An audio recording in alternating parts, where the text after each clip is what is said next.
Welcome to this latest podcast in the series The Sound of Solidarity, brought to you by the group Solidarity in Australia, a revolutionary socialist organisation.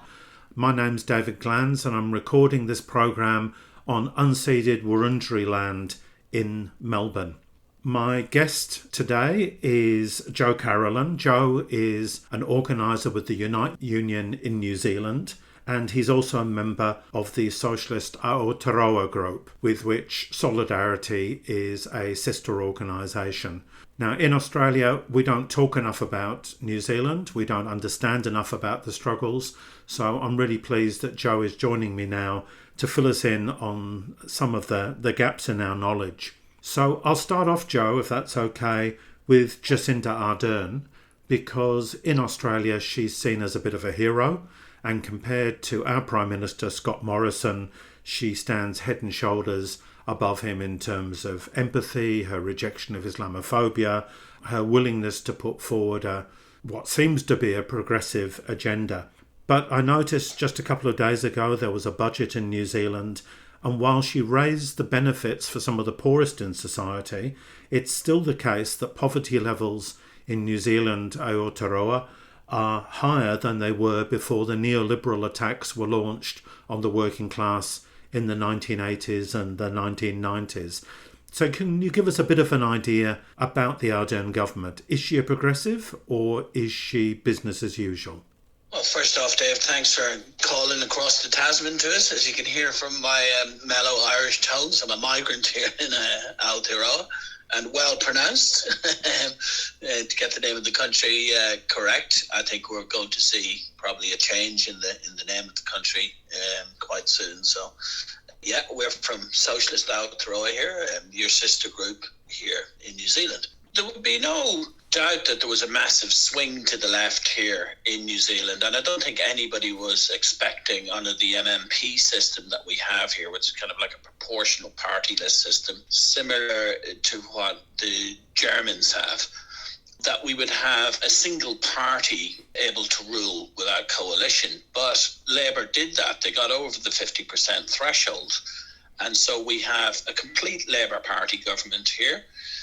It is in a coalition agreement with the Greens, but they don't need the Green vote at all. And I think that's allowed the Green Party here to tack left a lot and to respond to the movements that are developing in this second term, where Labour hasn't been able to relate to some significant issues fast enough. I think you mentioned the budget there in your introduction. I mean, the budget did give some reforms, that's true, but we saw some of these reforms being won even under the national government, the old Tory party that was here before Ardern. You know, they were the first to raise benefits in decades, again under pressure from social movements from below, but there has been a significant increase in benefits here. So, you know, credit where credit's due. I think there have been big pushes by the unions for a living wage.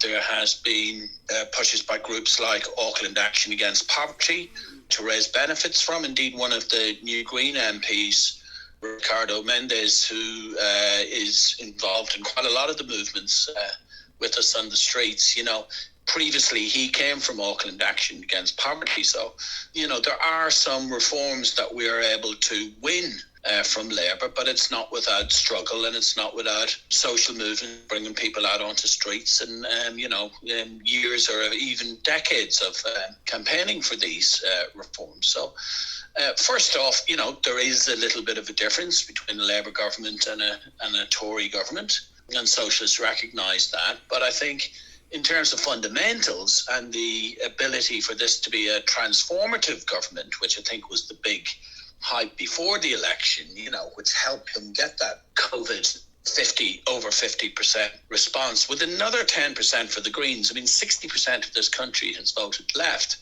And I think a lot of that was to do with the response to the pandemic, that this country mobilized like never before, and there was huge support to keep the people safe. Only 26 people died here, but we had a massive lockdown which affected most business, bar essential services, and seemed to do the trick, And I think that putting health before wealth, people before profit, was a very courageous thing to do, but also in the long run was pretty beneficial for capitalism here in New Zealand.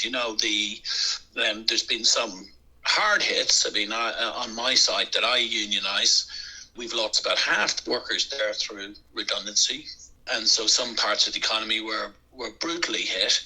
But, the unemployment now is at about 4%, and there's been a modest growth. So although everything's kept afloat by massive borrowing, there's a bit of a recovery happening. So I think where workers are really frustrated, though, is when it comes to housing.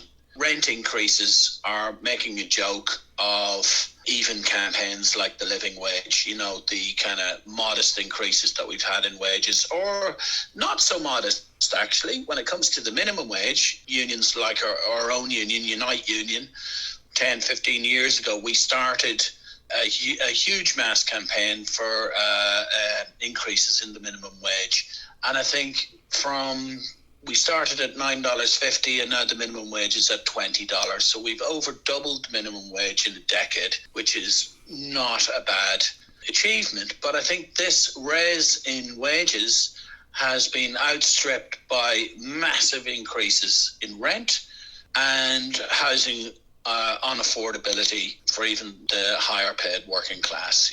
Houses in my own street, which was a modest working class neighborhood, Aotearoa, 3 houses there selling for over $1.4 million, absolutely unaffordable. And I think this is deep-seated anger that is kind of rising in the younger working class generation who just can't keep up with this huge increase in rents. And I think many people feel frustrated that there wasn't a transformational, we're all in it together, team of 5 million reform when it came to this part of the economy. And that anger is palpable. How it manifests, I think, is a problem that we're trying to grapple with. It's a big topic for conversation, but everybody still feels atomized and individualized, I think, when it comes to housing in many countries, in many Western countries, I think. In Australia, people will be nodding along to what you're saying because there's a similar house prices. And for most working class people, there's either a choice between attempting to rent or moving more and more onto the fringes of the big cities. The Liberals here has really got nothing to say about this. Labor has disappointed people very heavily because it's promised some social housing, not public housing. It's not prepared to deal with the structural taxation issues which are driving high house prices. So there's a lot of disappointment with Labor here. What does Ardern put forward around the housing issue? Well, I mean, she kind of said, over my dead body, never in my lifetime would she introduce a capital gains tax. New Zealand is one of the few countries in the world that doesn't, tax property speculation. And I think that's been a call from kind of unions on the left to bring in some kind of tax on the wealthy. That is getting more and more popular. So there was a kind of an adjustment there just before the budget where they tried to bring in some kind of minor changes that looked as if they were responding to that. And that sank like a balloon, actually, with loads of people that were like, why can't we tax the rich? Why can't there be some way of controlling this kind of speculation? So I think the Labour government kind of, it does this, it kind of assures business that it'll manage capitalism and it'll be a sound, it won't rock the boat too much. And then there's a backlash to them where they then try and bring in some kind of minor adjustment that in the end doesn't work. So, I mean, this was, for example, they're tinkering around, the property speculation when most people are very clear that we want things like rent control. We want them to build, 10,000 state houses a year. New Zealand in the middle of the Depression in the 30s with their first Labour government were able to build thousands and thousands of high quality state houses, And here we are in the middle of a kind of COVID pandemic emergency where we're kind of like begging for a kind of national works program or, some kind of big infrastructural spending to keep things moving along. And we're still slaves to the free market when it comes to housing, So in these things, they're ideological to a T, no capital gains tax and very, very little building of proper state housing, trying to have a mixed approach to this, so like a third maybe state housing, a third Kiwi build, whatever that is. That's supposed to be the affordable housing that no one can afford, $800,000, $900,000 houses. And then a third is of actual state land is being just given to the free market to pay for all of this. So that's where you can see that it isn't really even the social democratic government. It's still a socially liberal but neoliberal government. You mentioned just before that you're a migrant. Perceptive listeners will notice that I'm a migrant too. Migration is important for Australia and New Zealand historically.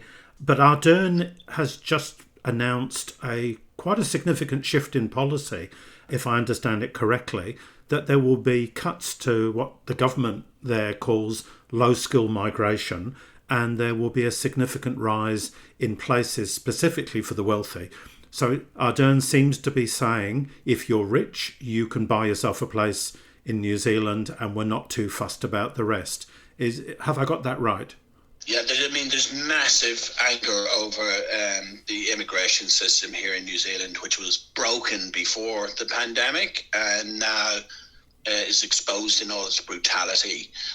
I think the socialist left here, have been instrumental in setting up the Migrant Workers Association, which is one of the lead campaigning groups for migrant workers' rights here in New Zealand, and recently has led to a federation of even more migrant groups behind it, rallying around 3-4 real strong demands here at the minute. First is bring them back. Lots of migrant workers kind of work at Christmas time and then take their holidays January or February after blackout periods. So they're there working, serving Kiwis when they're on holiday, and then would go back to India or China January, February. And last year, a lot of them were caught out. That's when the Iron Wall came down, and we have absolutely distressing tales of mothers separated from 2-year-old daughters, lovers who haven't met each other in hundreds of days. And this is just torture, in that the government is unable to tell these migrant workers when they can be united with their children, loved ones, family, and given no timetable other than we're in the middle of a COVID emergency. So I think that demand to bring them back is one that's burning with a significant amount of migrant workers who are separated. The second demand is to let them stay. So we had a lot of ideology around our COVID response here. Be kind, team of 5 million.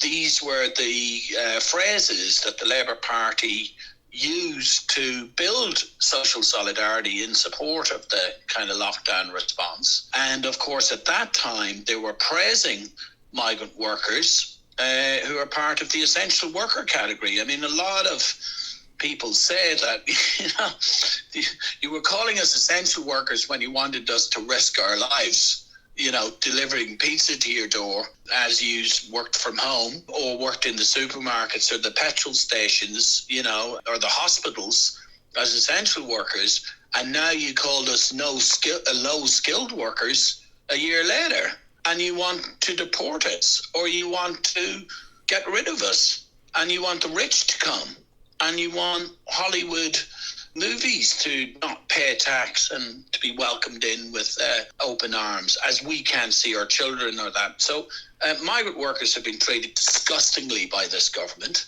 and you can see very clearly the huge gap between Ardern's rhetoric around being kind, and we're a team of 5 million, and being feted internationally, as a wonderfully progressive alternative to the likes of Trumpism.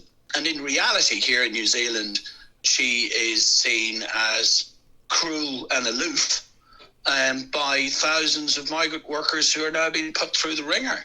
And her government would rather bring in the rich than even let the workers who've been here through the pandemic, who worked as essential workers, have some kind of pathway to residency. These are workers who've been with us 7, 8, 9 years on various visas and have earned their right really to stay here. We'd be sending them back to countries like India, Southern Africa, Latin America, where COVID is right off the scales and relatives of these workers are dying. So, this is a movement I think that's about to explode in New Zealand, the migrant workers movement. And traditionally, New Zealand had quite a high system of immigration. There was over 150 to 200,000 workers cycling in and out every year. That stopped with COVID. There won't be mass migration coming in here every year, which gives the government the chance to do a reset and let those who are here with us stay here. So it will be interesting to see how that issue is resolved in the next few months as a highly motivated movement begins to take to the street. Workers who've been exploited for a long, long time now becoming frustrated and looking to form organisations, unions, talk of strikes akin to the kind of Hispanic workers in the United States a few years ago, launching kind of Days Without Us campaigns in Chicago and LA, where, all the migrant workers would just stop work and pour out into the streets. I think that's what we're on the verge of here in Aotearoa at the minute. That's inspiring. I think people in Australia would be surprised to hear Ardern being thought of as being cruel and harsh, because in Australia I suspect most people think she's something of a secular saint for the way she responded to the Christchurch massacres, and the photo of her embracing a hijabi woman with genuine compassion and grief after that massacre, I think is in the minds of many Australians.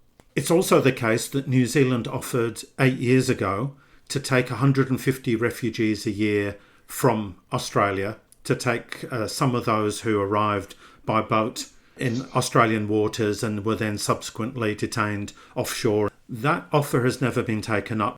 Why has New Zealand never directly taken 150 people a year from Papua New Guinea or from Nauru? There's actually nothing stopping them issuing visas and bringing people to safety in New Zealand. Why hasn't that happened?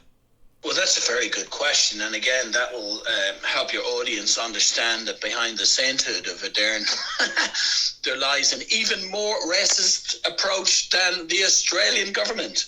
Did you know that New Zealand takes in far less refugees per capita than Australia? And I think most people would think, oh, well done, New Zealand, you're so socially liberal. The reality of the geography here is that very few boats can make it this far across the Tasman.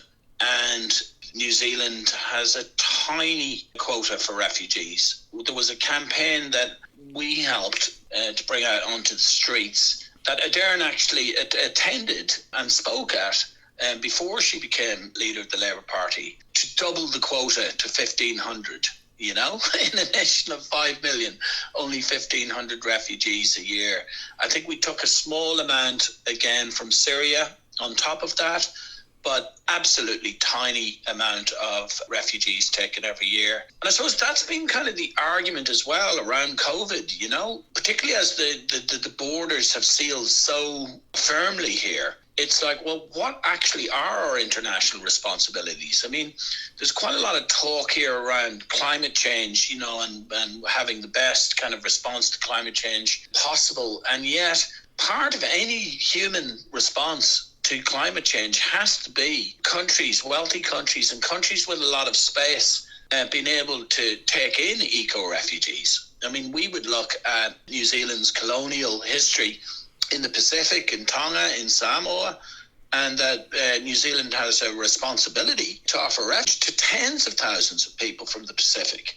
through no fault of their own, now find their islands unlivable, like Tuvalu, for example, Kiribati, and yet we have it worse than Australia. I think our quota is one of the lowest in the world at 0.8%, something absolutely ridiculous. So yeah, of course we should take in lots more refugees. Just you mentioned there Christchurch as well. I mean, look, there was a very, very united response to the fascist attack in Christchurch. This was a horrific crime. The kind of brutality of it had not really been seen before in New Zealand. There was a fascist bombing attack on the Wellington Trade Union Centre in the early 80s where the caretaker Ernie Abbott was killed. And of course there was the French Secret Service bombing of the Greenpeace Rainbow Warrior ship in Auckland Harbour. But by and large, accepting, of course, colonial attacks by the British Army on Maori in the 19th century, which killed thousands, tens of thousands.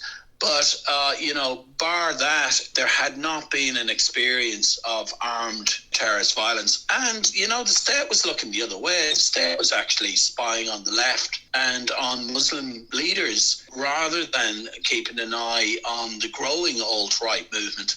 I mean, we as socialists, with trade unionists, Maori activists, Muslim activists, actually a few months before the Christchurch attack, had formed a group called Love Aotearoa Hate Racism because we saw how cocky the alt-right was getting with the rise of Trump. And the racism, the Islamophobia, anti-migrant rhetoric, anti-Maori rhetoric coming from these small groups was getting stronger and stronger and probably emboldened that attack. And so in the 2 weeks after that, there was a mass mobilization throughout Aotearoa.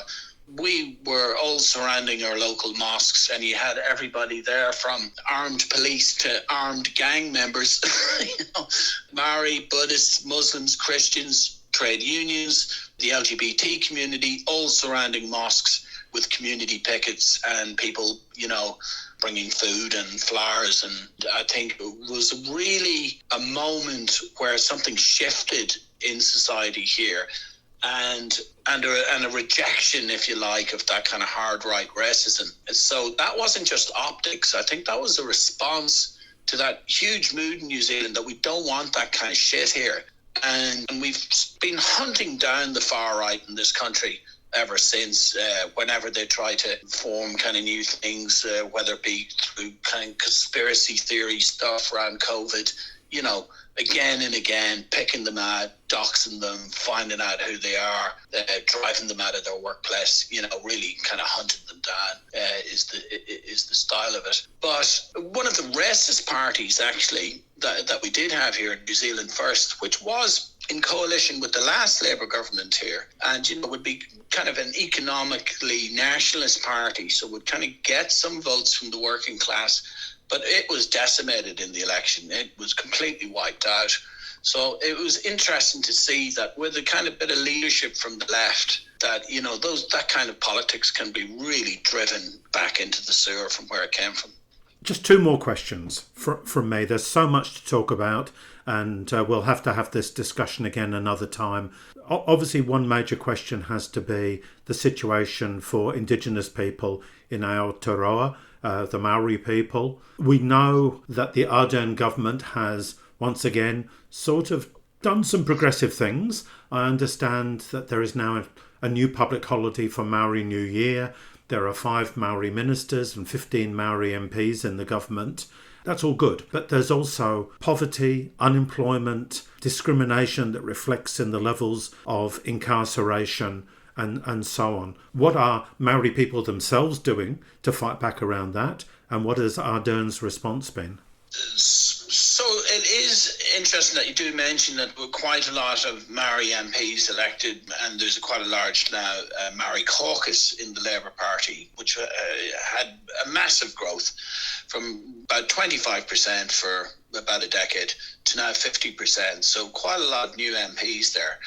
And I think within Maoridom, there is a couple of different political strands, and there is quite a class element to to Maoridom. A lot of working class Maori are actually the backbone of unions. I mean, the union that I'm part of is seen as one of the kind of, the fighting unions.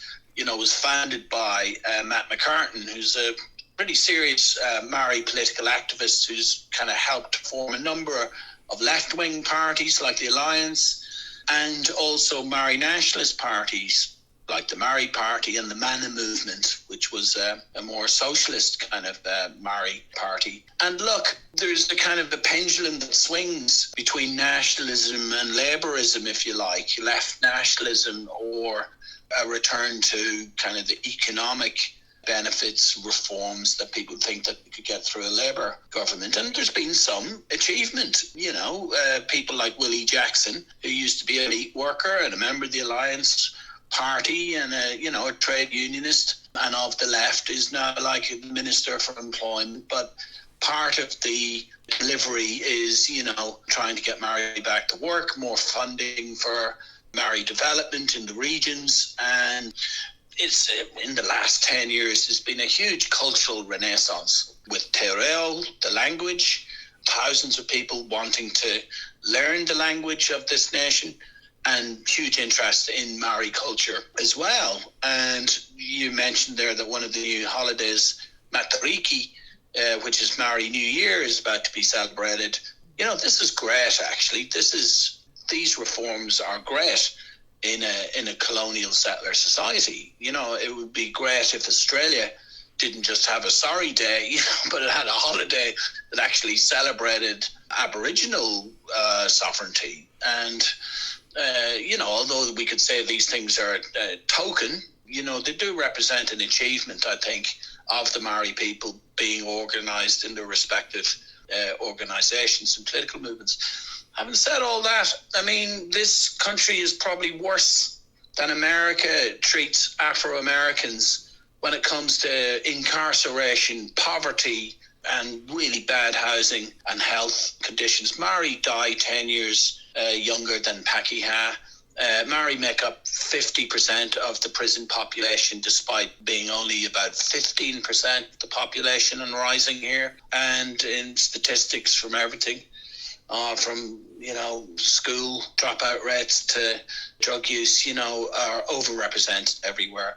And recently, a few months ago, we had a massive prison riot here down the country, where a lot of young Maori articulated their anger at being in this system, in the prison system.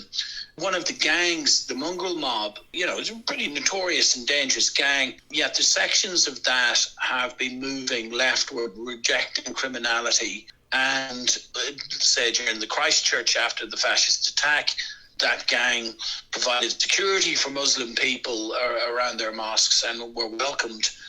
And so the Mongrel Mob Kingdom, I think, has been developing a critique of the prison system as a kind of prison industrial complex, and crime itself being something that's been forced on Maori by the lack of employment and poverty.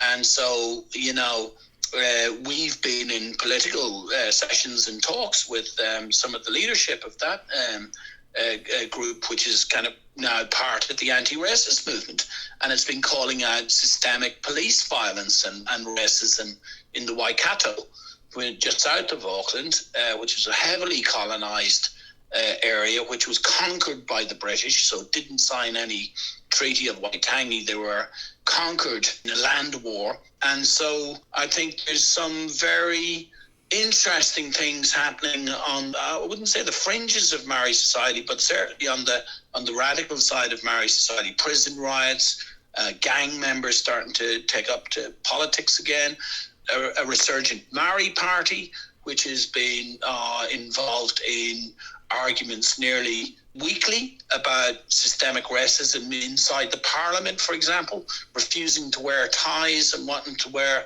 teonga, wear kind of Maori jade around the neck instead of a colonial dress, and all of these kind of things.